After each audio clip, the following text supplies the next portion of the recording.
Nevada State Bank webcast entitled Turn Your Potential into Profit. My name is Rudiger Mertz, and I'm the Marketing Director for Nevada State Bank, and I will be your host for the next hour. Hi, this is Nancy Solomon, and I am so excited to be on this call with you. And while I was getting ready, I was thinking, gosh, my excitement really comes from two places. First of all, my passion, my purpose in my life is to help you to become the very best, the happiest, and the most successful version of yourself possible. And the second reason is because this is the day that you're going to forever look back on as the day you learned how to turn your potential into profit. The day you gave yourself permission to do the work you love and to actually make good money at it. What a concept. And, of course, you'll define what good money is for you. And it was the day that you began to create an action plan to get you from where you are now to where you've always dreamed of being. Now, I'm not just going to talk about your dreams, your goals, your hopes, and your aspirations. I'm going to actually show you how to develop an action plan to make these things your truth. Now, right now, there are hundreds and hundreds of people from all over the world on this call. The response has been remarkable, and that signals to me that there are an awful lot of you who are tired of talking about how unfulfilled you are, how unsatisfied you are with your work, and you're ready to actually take the steps that it takes to create a life more congruent with the authentic you, capital bold, authentic, all right? More aligned with what your vision is.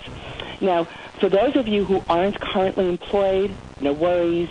I'm going to work with you to help you get a very clear direction as to where you want to go and how to get there. Now, here's my promise.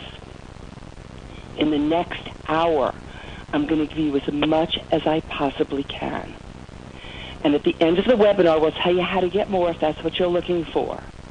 So I'm going to speak with you for about 45 minutes, share what I know. You can anticipate a lot of high-value content. Then we'll do 15 minutes of Q&A. You and I are actually going to do an exercise together. There'll be a handout. I'll tell you how to get that in a few minutes. And we're going to walk you through the steps. Now, here's the promise I'd like you to make. First of all, you need something to write with, and a paper, a computer, something, because as my mentor told me, the longest memory isn't as good as the shortest pencil. And I also want you to step away from everything that has an on-off switch. Your PDAs, your BlackBerries, your cell phones, your computers, unless you're using them to take notes, your email. Make this the hour of the week or the month of the year that you're going to put everybody else's needs second. Can you do that? All righty. I want to tell you a little bit about what my history is and what gives me the privilege of being in front of you today, really. And it's only relevant in that you should never follow anyone if they haven't followed their own advice and guidance. So here's my history, briefly in bullets. The accent, you can tell, is New York. I became a special education teacher for about a nanosecond until I realized that politics and paperwork weren't my thing. And then if you've ever had your career choose you instead of you choose it, then you'll totally understand what I mean when I say that I just sort of ended up in the fashion industry. And the leap from teaching the fashion industry is a whole different webinar. But suffice it to say, I worked for companies such as Saks Fifth Avenue, The Limited, Calvin Klein, you've heard of him, just to name a few. And I decided early on that I wanted to get the top of my field.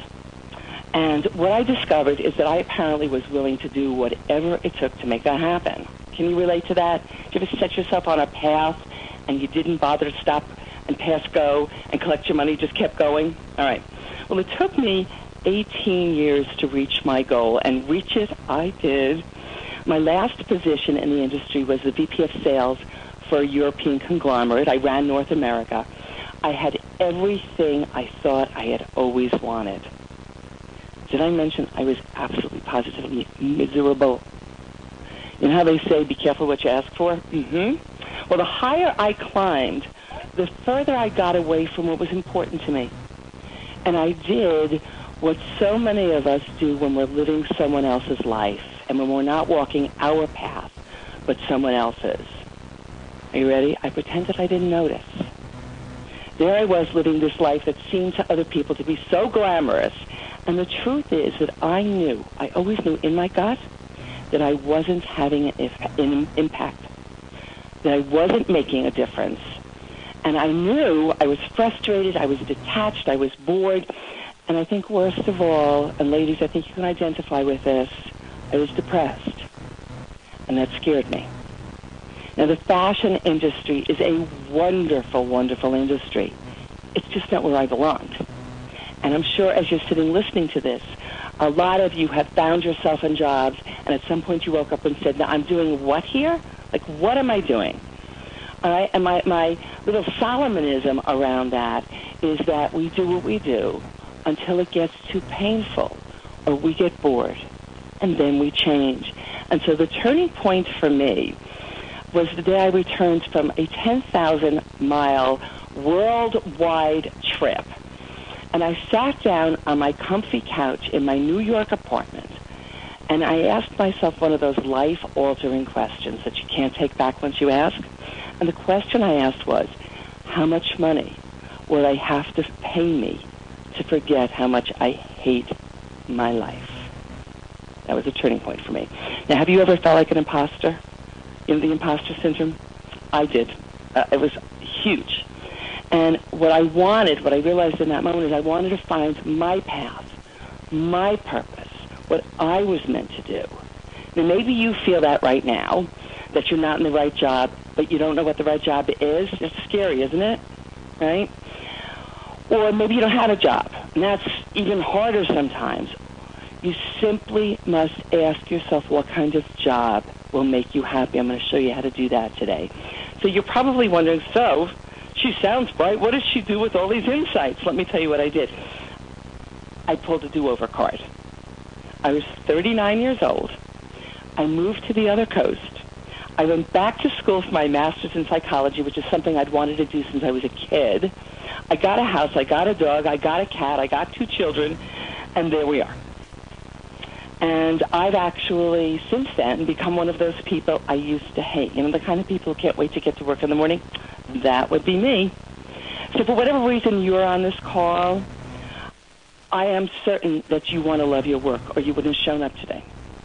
You want to feel passion, you want to feel on purpose, and you want to prosper in every possible way, don't you?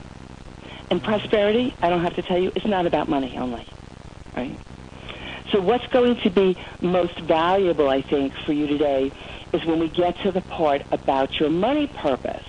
Because what we're going to do, you and I, is we're going to roll up our sleeves, and I'm going to actually walk you through a number of exercises that are going to give you great clarity on exactly where you want to go and what direction you want to go in, all right? But for the next few minutes, I'm going to need to cover 4 or 5 concepts that will provide a foundation for you so that when we get to those exercises, you'll have the language, you'll understand the theory, and you'll be able to pick up quickly on that. All right. Now, at the end, remember, at the end of 45 minutes, you have an opportunity to ask me your specific questions. General, specific, it doesn't matter. So write those down as we go along, and so you can be queued up first. All right. So one of my favorite Solomonisms is, perhaps you're uncomfortable not because your vision is too big, but because you're standing in a place too small. And I don't think a day goes by when somebody doesn't call me and say, well, I want to write a book, but who am I to think I can do that? Or I want to go for, a level 65, but who am I to think I can do that?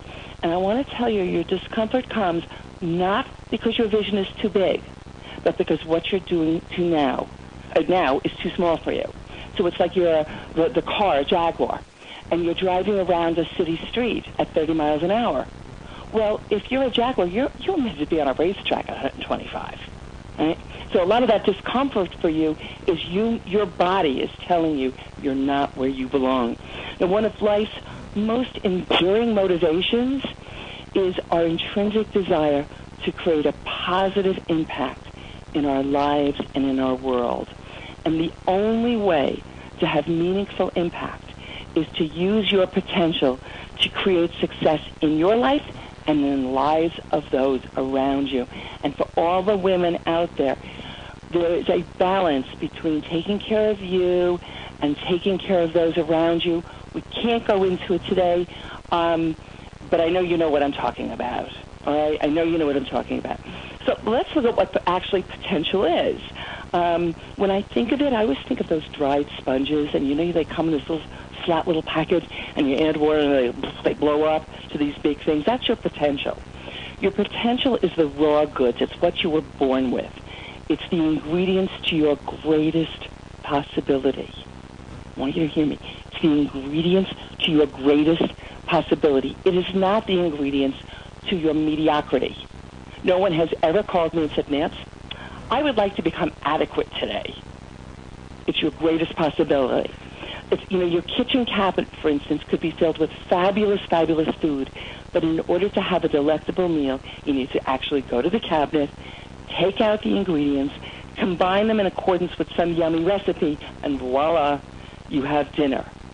Ditto for your potential.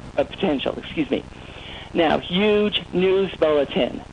The reason you have the goals, the aspirations, the dreams, the hopes, and the visions you do is because those things were actually wired into your DNA. And you would not be given a dream, a hope. You would not be given these things if you didn't have the gifts and the talents to turn them into reality. And that, for many of my clients, is a huge relief. Because we think, I have a dream to have a TV show. I have a dream to write a book. I have a dream to have 7 children. If you are dreaming it and you can feel it in your body and it feels real, everything you need to make that happen is already in your possession. I'm going to show you how to unleash that today. Now, I am passionate about life purpose. And I obviously have a little bit of a slide problem, and I don't know what that is, so hang on a second. Here we go. Your purpose, your life purpose, is the answer to the question, what did you come here to do, and are you getting it done? And parenthetically, I want to say this.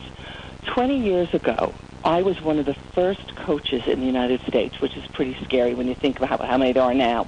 I think there were a dozen of us when I started out.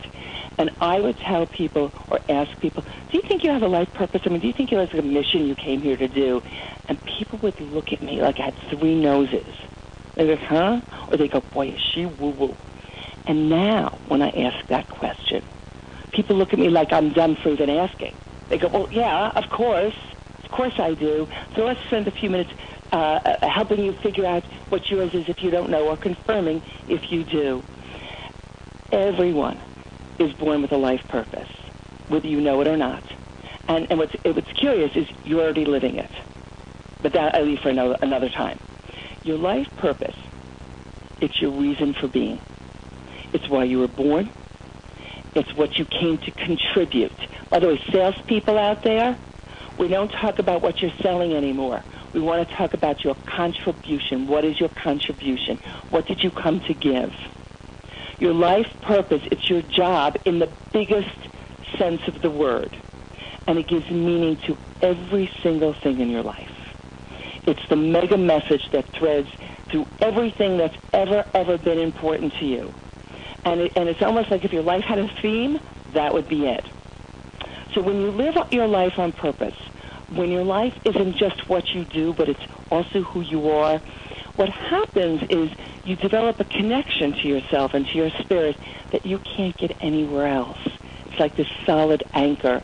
And for those of you who have a spiritual core, you may call it God or Allah or Buddha or your inner wisdom or your greater light or your higher power, whatever it is that you call that, that's that connection. And if you've ever